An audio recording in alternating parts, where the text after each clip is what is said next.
할렐루야. 아멘. 오늘 저는 여러분과 함께 성령으로 사명으로 라는 제목으로 사도행전의 첫 부분과 사도행전의 마지막 부분을 함께 살펴보면서 사도행전 전체 책이 우리에게 주는 교훈적인 신앙생활이라는 것이 무엇인가, 어떻게 우리가 성령 충만해야 되고 어떻게 우리가 사명 충만해야 할 것인가 살펴보면서 함께 은혜를 나누고자 합니다. 우리는 화려한 도시의 번화가를 지나갈 때 밤이 되었지만 밤이 되어도 너무 밝아서 가끔씩 헤드라이트를 켜는 것을 잊고서 거리를 운전할 때가 있습니다. 내 주변에 있는 모든 건물들이 불을 밝히고 있고 내 옆을 스쳐가는 모든 자동차들이 헤드라이트를 반짝반짝 켜고 있어서 내 자동차에서도 불이 제대로 나오고 있겠지라고 착각하면서 우리는 운전을 하는 것입니다. 우리의 신앙도 때때로 이와 같을 때가 있습니다. 주변의 모든 사람들이 열심을 내서 신앙생활을 하고 내 주변에 있는 사람들이 아침마다 모여서 기도하고 교회는 잘 꾸려가는 것 같으니까 나도 그 가운데 있으면서 뭔가 잘 되고 있다고 스스로 위로하고 착각할 수가 있는 것입니다. 하지만 정작 나의 신앙 헤드라이트는 꺼져 있는 경우가 있습니다. 여러분은 어떻습니까? 여러분의 신앙 헤드라이트는 지금 잘 켜져 있습니까? 나는 신앙의 헤드라이트를 켜지 않은 채 그저 주위에서 밝혀주는 조명을 받으며 별 생각 없이 흘러가는 경우가 있는 것입니다. 그러면서 우리의 신앙은 하나님 앞에서 단체로 심판을 받는 것이 아니라 내 개인별로 심판을 받는다는 사실을 잊어버리곤 하는 것입니다.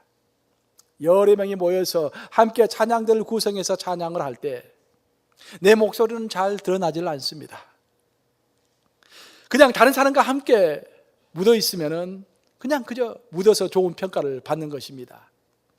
하지만 우리 하나님은 그 많은 목소리 가운데서도 이상한 소리를 내고 있는 내 목소리를 세심하게 들으시는 명지자이십니다. 우리 이문자 전도사님 지휘하실 때 성도들이 우리 찬양대에서 조금만 이상한 소리 내도 다 들으시죠. 우리들은 듣지 못해요. 아, 찬양대 잘한다 라고 생각하시지만 지휘자는 앞에서 지휘하면서 이상한 소리 내는 것을 다 듣는 것입니다. 그리고 우리 하나님은 그 많은 헤드라이트 가운데서도 불 꺼진 나의 헤드라이트를 정확히 구별해 내시는 면밀하신 하나님이십니다. 오늘 본문의 배경이 되는 사도행전은 불처럼 바람처럼 이 땅으로 임한 성령 강림의 역사를 시작함으로 초대교회를 소개하고 있습니다. 하루에 3,000명씩 한꺼번에 주님을 영접하고 안진뱅이가 일어서고 믿기 시작한 자들이 모든 재산을 팔아서 교회에 바치면서 강력하고도 대량적이고 초월적인 방법으로 초대교회는 시작이 된 것입니다. 이처럼 온 세상은 갑자기 여기저기서 밝은 헤드라이트가 켜지는 것과 같은 놀라운 성령의 시대를 맞게 되는 것입니다. 그때 그저 예수의 이름으로 라고만 불러도 어떤 기적과 이사가 일어날 것 같은 그런 분위기였습니다. 그래서 여러분들 잘 아시는 스게와의 아들들은 예수 그리스도가 누군지도 모르면서 예수의 이름으로 라는 말만 외쳐도 기적이 일어나는 것을 보고서 흉내를 내고서 예수의 이름으로 명하노니 라고 했다가 어떻게 했습니까?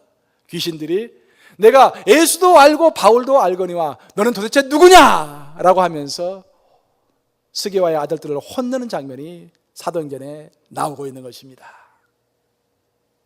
예수를 알지 못했던 사람들이, 불 꺼진 헤드라이트를 가졌던 사람들이 주변 사람들의 흉내를 내다가 큰 어려움을 당하게 된 것입니다. 이렇게 우리들도 잘 되어가는 주변을 보면서 착각을 하는 경우가 있는 것입니다. 주변이 잘 되어가고 있으니 나도 잘 되어가겠지라고 생각을 하는 것입니다.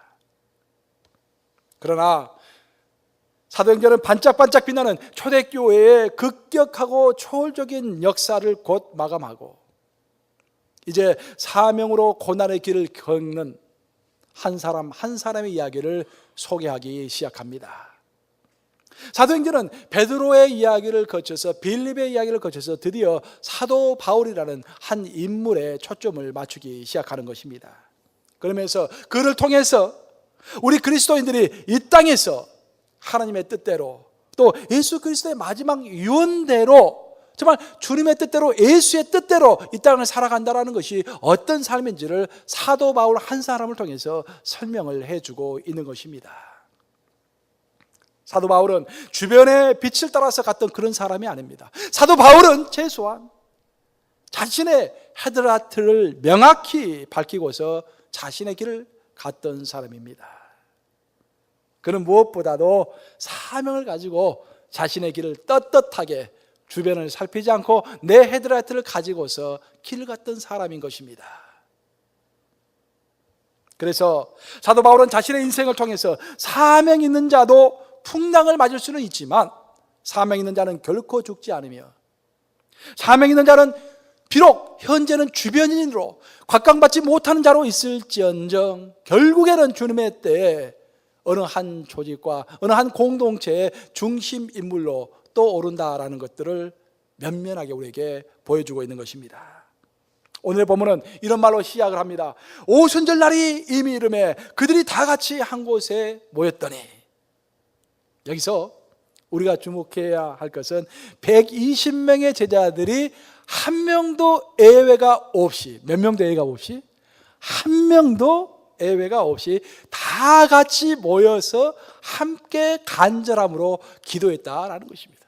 이게 키포인트. 다 같이 모였다. 다 같이. 단 한 명의 예외도 없이. 우리가 왜 주변에 사랑하는 성도들에게 와라 수예배 와라 새벽기도 와라 예배 주일예배 와라 왜 우리가 오라고 합니까? 우리의 교세를 자랑하기 위해서 오라고 하는 것입니까? 담임 목사님의 체면을 세워주기 위해서 오라고 하는 것입니까? No. 우리가 그들 애타게 초청하고 애타게 이 땅에 오라고 하는 것은 이 강력하게 임하시는 성령의 권능과 능력을 같이 누리자라는 것입니다.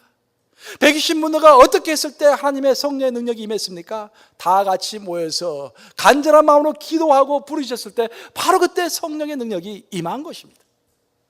한 사람도 예의가 없었던 것입니다. 다 같이 부르셨던 것입니다. 다 같이 간절하게 한 마음으로 기도했던 것입니다. 이렇게 같이 부르짖을 때 냉랭했던 사람도 뜨거워지게 됩니다. 또 같이 모여서 통성으로 기도할 때 각종 은사가 터지는 것입니다. 방언은 물론이고 애언의 은사도 치유의 은사도 터져 나오는 것입니다. 우리가 멀리 갈 필요가 없어요, 여러분. 애언의 은사를 가진 사람은 찾아갈 필요가 없습니다. 병고침을 가진 사람은 찾아갈 필요가 없습니다. 우리가 함께 모여서 기도할 때 주시겠다고 약속하신 이가 누구십니까? 하나님이십니다. 같이 모여서 한 마음으로 120문도가 모여서 간절함으로 기도했던 것처럼 우리가 한 마음으로 부르짖는다면은, 간절함을 갖는다면은 각종 성령의 은사는 우리에게 내려줄 것을 믿습니다. 그리고 같이 모여서 우리가 병 낫기를 기도할 때 바로 치유의 기적이 그곳에서 이루어지는 것입니다. 야고보가 뭐라고 그랬습니까? 야고보 사도가 한 말, 너희가 모였을 때는 서로 죄를 고백하고 병 낫기를 위하여 기도하라. 너희가 울린 가족으로 모였을 때는 어떻게 해라? 서로의 죄를 고백하고 삶을 고백하고 어떻게 해라? 병 낫기를 위해서 기도해라. 울린 가족이 소그룹으로 모였을 때는 그 울린 가족은 기도하는 공동체입니다. 삶을 나누는 공동체입니다. 그냥 지식을 쌓는 공동체가 아니라 그냥 세상 이야기를 하는 그런 공동체가 아니라 병의 치유를 위해서 기도하고 진실한 삶을 고백하고 죄를 고백해서 서로가 정직하게 되고 하나가 되는 그런 그룹이 우리 교회의 소그룹 울린 가족인 것입니다. 우리가 함께 모여서 갈구할 때 하나님은 하나님의 때에 우리에게 권능을 주십니다. 그래서 오늘의 본문 2절은 이렇게 설명되어 있는 것입니다. 호련히 하늘로부터 급하고 강한 바람 같은 소리가 있어 그들이 앉은 온 집에 가득하며. 놀라운 말씀입니다. 여기서 여러분들이 특별하게 보아야 할 단어는 호련히라는 단어입니다. 호련히 무슨 뜻입니까? Suddenly. 영어로 하면 좀 더 이해하기 쉬울 것 같아요. Suddenly. 갑자기 임하셨다라는 거예요. 그래서 우리는 하나님의 권능을 갈구할 때 갈구함과 아울러서 호련히 갑자기 나타나시는 하나님의 때를 기다릴 줄 알아야 합니다. 우리는 가끔 이렇게 생각해요. 지금은 올 때가 아닌데 근데 올 때가 있어요. 지금은 올 때인데 하고 생각하지만 오지 않을 때가 있는 것입니다. 누구의 때입니까? 우리의 때입니까? 하나님의 때인 것입니다. 하나님이 원하시는 때에 하나님께서 능력 베풀어 주시는 것입니다. 왜 지금이 아닙니까? 라고 물어볼 필요가 없는 것입니다. 하나님의 때에 하나님께서 갑자기 suddenly 베푸시기 때문에 우리는 그 갑자기 오실 주님의 재림, 갑자기 임할 성령의 능력, 갑자기 임할 성령의 기도 응답을 생각하면서 지금 이 순간에도 간절함으로 깨어서 기도해야 하는 것입니다. 여러분 깨어 있습니까? 여러분 헤드라이트는 켜져 있습니까? 진실로 간절함으로 기도하고 있습니까? 아니면 아직은 좀 적당히 해도 괜찮겠지라고 생각하고 계십니까? 3절은 계속해서 이렇게 설명합니다. 마치 불의 혀처럼 갈라지는 것들이 그들에게 보여 각 사람 위에 하나씩 임하여 있더니, 성령은 온 집에 가득했다고 2절은 설명하는 반면에 3절에 오면은 성령은 각자의 머리에 하나씩 임했다고 또한 소개하고 있는 것입니다. 다시 말해서 성령의 능력은 집단적으로 임하지만 동시에 성령의 능력은 한 개인에게 강력하게 임재하신다라는 것입니다. 성령의 능력을 누리는 개인이 있고 성령의 능력을 누리는 교회가 있는 것입니다. 하지만 확실한 것은 아무리 교회가 성령의 능력을 누린다 할지라도 내 개인은 헤드라이트를 끄고서 능력을 누려받지 못할 수도 있다라는 것입니다. 이런 성령의 능력이 임했을 때 거기에 모인 제자들은 인간의 한계를 뛰어넘는 하나님의 능력을 체험했던 것입니다. 그래서 본문 4절은 다음과 같이 증언합니다. 그들이 다 성령의 충만함을 받고 성령이 말하게 하심을 따라 다른 언어들로 말하기를 시작하니라. 여기서 이 1, 2, 3, 4절에서 결론적인 부분이 4절인데 성령께서 임재하셨어요. 이제 우리가 간절히 모여서 한마음으로 기도할 때 성령께서 임재하셨어요. 임재하셔가지고 뭔가 우리에게 직접적인 변화를 주셨는데 제일 먼저 어떤 변화를 우리에게 주셨습니까, 여러분? 말의 변화를 주신 것입니다. 따라서 해보시기 바랍니다. 성령은 가장 먼저 말의 변화를 가져오신다. 성령을 받고 난 다음 가장 먼저 나타나는 현상이 말의 변화였다라는 것입니다. 우리가 정말로 성령을 받았다고 주장하면서도 내 말의 변화가 없다면은, 내 언어의 변화가 없다면은 내가 정말로 성령 받았는지, 아니 받았다 할지라도 지금 현재 성령 충만해 있는지 살펴볼 필요가 있는 것입니다. 내 주변에 있는 사람들이 정말 그런 사람이 아니었는데 항상 가십하는 사람이었고 항상 문제가 많은 사람이었는데 정말 긍휼의 말, 은혜의 말, 정말 사랑의 말을 하고 있다면 이 사람 어젯밤에 성령 받았구나 라고 믿으면 또 안 되는 것입니다. 이제까지 그 120문도 제자들은 자신들이 하고 싶은 말을 다 했던 사람입니다. 그들도 예수님을 배반하기도 하고 또 거짓말도 하고 거짓 증언도 했던 사람입니다. 여러분들 잘 아시는 베드로가 어떤 사람이었습니까? 베드로가 예수님을 몇 번 부인했습니까? 3번 부인했던 사람입니다. 거짓말하고 거짓 증언했던 사람들입니다. 자신이 하고 싶었던 이야기를 다 했던 사람들입니다. 예수 그리스도와 함께 있었음에도 불구하고 자신들이 하고 싶었던 이야기를 마음대로 했던 그런 사람들입니다.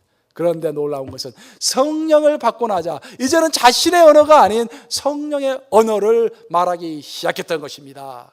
바로 그렇기 때문에 성령 받은 제자들은 죽는 그 순간까지 다시는 예수님을 부정하지 않았고 다시는 거짓말을 하지 않았고 다시는 허튼 소리를 하지 않아서 다 순교하는 그런 역사를 맞이했던 것입니다. 이처럼 성령 받은 사람의 특징은 이제부터는 성령이 말하시게 하심을 따라서 말하기 시작한다는 것입니다. 이처럼 성령의 충만함을 받은 사람은 언어가 바뀝니다. 저주의 말, 탐욕의 말, 음란의 말, 사기의 말이 아니라 사랑의 말, 희망의 말, 격려의 말, 존경의 말, 비전의 말을 하기 시작하는 것입니다. 말은 그 사람의 영혼의 고울입니다. 이제 성령 충만을 받은 사람은 성령의 메시지, 성령이 원하시는 말씀, 성령이 의미를 두는 말씀을 하는 사람으로 바뀌게 되는 것입니다. 그런 축복이 여러분들에게 임하시기를 주님의 이름으로 축복합니다. 이처럼 초대교회 역사는 불처럼 바람처럼 강력하게 임하시는 성령의 강림으로 화려하게 시작했습니다. 교회가 시작하기 위해서 점프 스타트가 필요했기 때문에 바로 성령의 강림과 성령의 강력한 임재가 있었던 것입니다. 하지만 성령의 임재가 그 자체로 이렇게 눈에 보이는 하나의 쇼로 끝이 났다면 그것은 아무런 의미가 없는 것입니다. 여기서 여러분들이 잘 생각하셔야 돼요. 우리 교회가 아무리 부르짖어가지고 큰 성령의 임재가 드러나가지고 정말 놀라워서 날마다 북을 치면서 장구를 치면서 사람들 초청해서 병 고치고 막 큰 소리를 지른다 할지라도 만약에 그걸로 끝이 난다면, 그것으로 하나님의 성령의 능력을 보여주는 것으로 끝이 난다면 아무런 의미가 없는 거예요.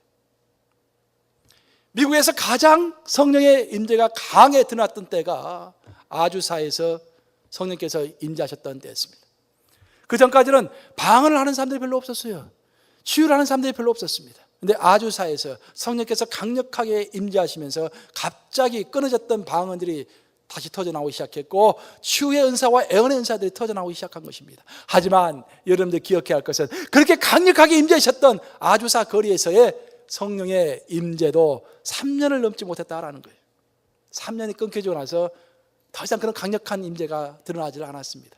여러분들 잘 아시는 토론토 블레싱 아시죠? 토론토에서 일어났던 그 성령의 역사, 많은 한국인 목사님들, 한국 사람들 전 세계에서 그 교회로 모여들었습니다. 성령의 임재를 체험하고 싶어 했습니다. 그 성령의 임재가 주님 다시 오시는 그날까지 그 교회에 있을 것 같았어요. 그렇지만 그것도 몇 년 지나서 끝쳐지고 맙니다. 그럼 왜 그랬겠습니까, 여러분? 그 이유는 성령께서는 성령의 능력을 보여주는 것이 목적이 아니라 성령의 능력을 보여주심으로 내가 살아있다라는 것을 여러분에게 가르쳐 주신 다음에 여러분들이 바깥으로 나가서 여러분의 그리스도의 사랑을 다른 사람들에게 전하기를 원하시기 때문에 계속 교회로만 모이는 사람들을 더 이상 모이지 않고 세상으로 흩으시기 위해서 성령의 강림의 역사를 끝을 내시는 것입니다.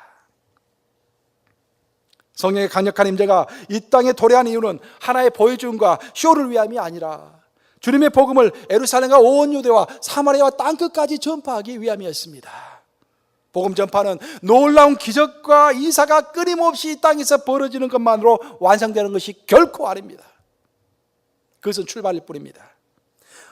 복음은 큰 애언과 큰 병고침과 큰 기적과 이사가 계속해서 일어남으로 자연스럽게 완성되는 것이 아니라 그것은 출발일 뿐이고, 사도행전에서 보여주는 것처럼 그것으로 인해서 충만함을 받은 한 사람 한 사람이 복음의 씨앗을 들고서, 복음의 깃발을 들고서 믿지 않는 영혼들에게 가서 그들에게 복음을 심어주고 그 복음의 씨앗이 잘 자랄 수 있도록 그들을 양육하여주고 그들을 돌볼 때, 그때 복음은 비로소 열매를 맺게 되는 것입니다.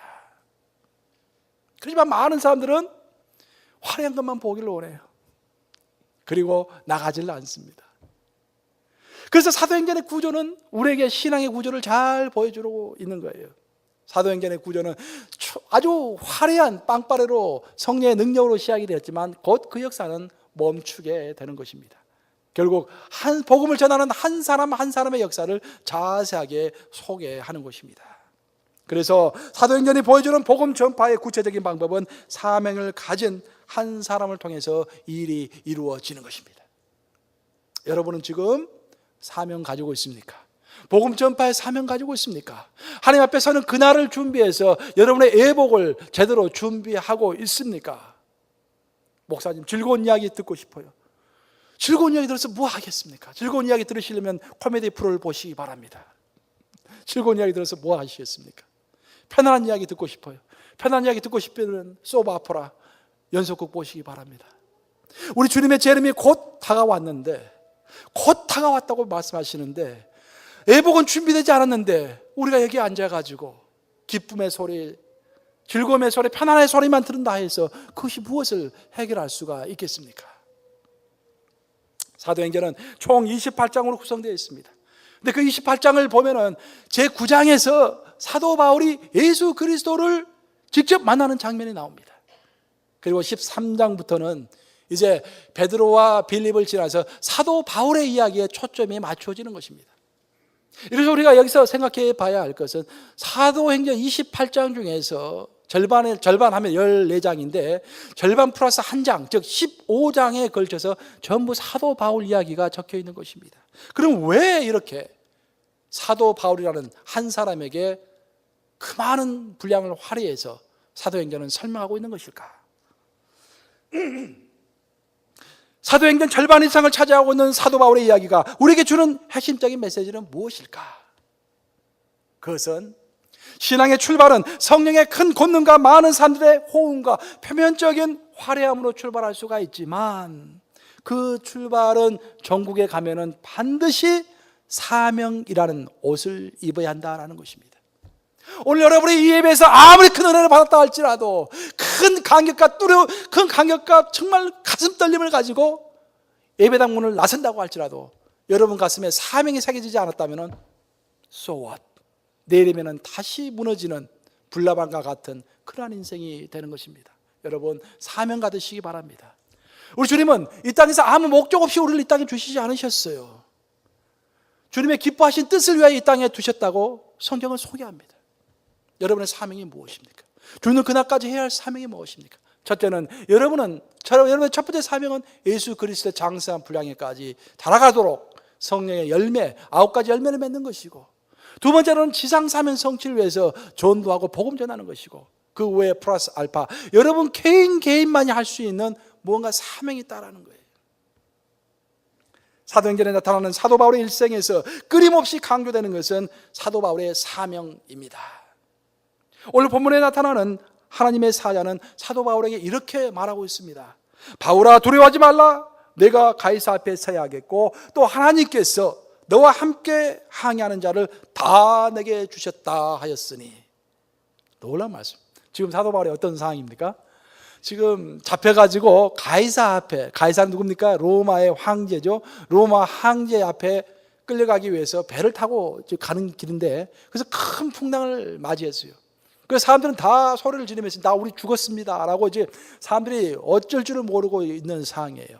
사도 바울도 내심으로는 약간 두려운 마음이 있었을 것 같아요. 너무 큰 풍랑이 일어나니까 나 여기서 나는 죽는구나 라고 생각할 수도 있었을 것입니다. 바로 그때 하나님의 사자가 나타나서 걱정하지 말아라.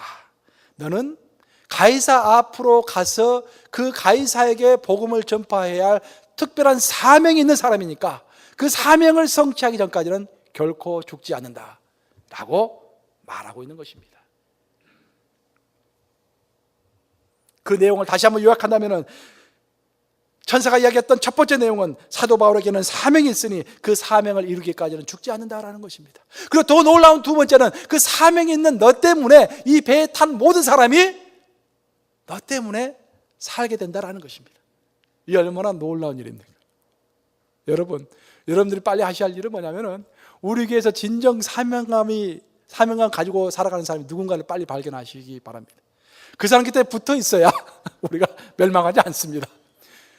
의인 한 명 때문에 소돔과 고모라가 살았습니다. 그렇죠, 여러분? 한 명이 한 명. 의인 한 명, 하나님 앞에 제대로 선 한 명, 하나님 앞에서 사명 가진 한 명, 하나님 앞에서 제대로 된 비전 가진 그 한 명 때문에 소돔과 고모라가 전체가 구원을 받듯이 우리 뉴욕 감옥에 많은 사람도 필요 없어요. 딱 한 명. 누굴까?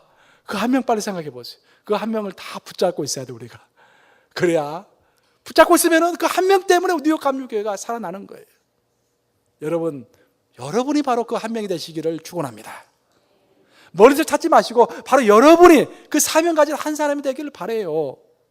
여러분이 사명 가지고 주님 앞에서 제대로 서면은요, 남몰래 조용하게 서면은 바로 여러분 하나 때문에 담임 목사가 너무너무 편해지고 우리 교회가 날로 부흥하고 하나님께서 이 마지막 시대에 쓰실 수 있는 그런 교회가 되는 거예요. 믿으십니까, 여러분? 사실 사도 바울이 이 배에 탔을 때만 해도 그는 죄인이었습니다. 그렇죠? 그 배는 보통 우리가 추측하기로 300명에서 한 400명이 탔던 배라고 추측을 합니다. 300명, 400명은 적은 숫자가 아니에요. 상당히 많은 숫자입니다. 그 중에서 사도 바울은 다른 사람들은 다 자유인의 모습으로 또 로마 황제 군인의 모습으로 배를 탔지만 사도 바울은 죄인의 신분으로 그 배를 탔던 사람입니다. 그 누구도 사도 바울에게 관심을 기울이는 사람은 없었을 것입니다. 하지만 놀라운 것은 사도 바울에게 있었던 것은 단 하나, 흔들리지 않는 사명이 있었는데 그 흔들리지 않는 사명이 뭔가 다른 느낌을 다른 사람들에게 줬을 것이고, 드디어 시간이 지나갈수록 사람들은 그 죄인이었던 그 힘없던 사도 바울에게 주목하기 시작했던 것입니다. 결국 그의 사명이 그를 주변인에서 중심인으로 바꾼 것입니다. 여러분도 그거 다 아셔야 돼요. 우리 교회 누가 중심 인물입니까?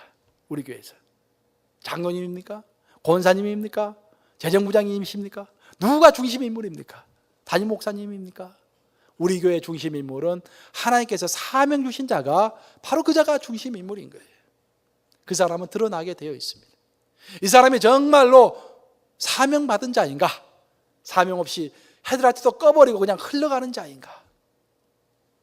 오늘 본문에 우리에게 주는 또 다른 교훈은 사도 바울은 하나님의 특별한 사명을 받은 사람이었지만 이런 특별한 사명을 받은 사람조차도 태풍이 그냥 지나가지 않았다라는 거예요. 저는 이것이 의문입니다. 이것이 의문이에요. 왜 사도 바울 같이 하나님께서 직접 부르신 주님의 일꾼이 주님의 일을 할 때 길을 활짝 열어주시고 가는 곳마다 환영받게 해주시고 설교만 했다 하면 몇천 명씩 모이도록 해주시지, 왜 가는 곳마다 핍박하고 돌로 치고 모함하고 감옥에 갇히게 하고 그렇게 어렵게 했냐라는 것입니다. 저는 이것이 퀘스천 마크였어요. 제가 아주 어렸을 때 사도행전을 읽으면서 이것이 이해가 잘 안 됐어요. 사도 바울 하면 대단한 사람으로 생각했는데 이게 사도행전을 읽어보니까 뭐 별로 한 게 없어요. 큰 교회를 세웠다는 것도 없고 뭐 수만 명 오늘날 모 교회처럼 70만 명 뭐 몇십만 명을 이끌었다는 말도 없고 가는 곳마다 핍박받고 몇 사람한테 전도하고 나면 또 교회를 옮겨야 되고, 왜 그랬을까? 왜 하나님의 일꾼을 하나님께서 축복하지 않는 것일까? 왜일까요, 여러분? 나는 그 질문을 가지고 죄송합니다. 신학교에 가서도 계속해서 고민을 했습니다. 왜일까? 근데 내 답변은, 내 결론은 왜라는 것을 물을 필요가 없다라는 것입니다. 따라서 해보시기 바랍니다. 왜라는 것을 물을 필요가 없다. 왜냐하면 그것이 바로 하나님의 방식이기 때문에. 저는 사도 바울의 글을 읽고서 깨달았어요. 사도 바울이 뭐라고 그랬습니까? 지은 받은 자가 지은 자에게 왜 나를 이렇게 지었냐라고 말할 수 없다라고 했습니다. 그처럼 하나님, 세상을 움직이시는 하나님에게 왜 이따위로 세상을 움직이시냐고 우리가 반론할 수 없는 것입니다.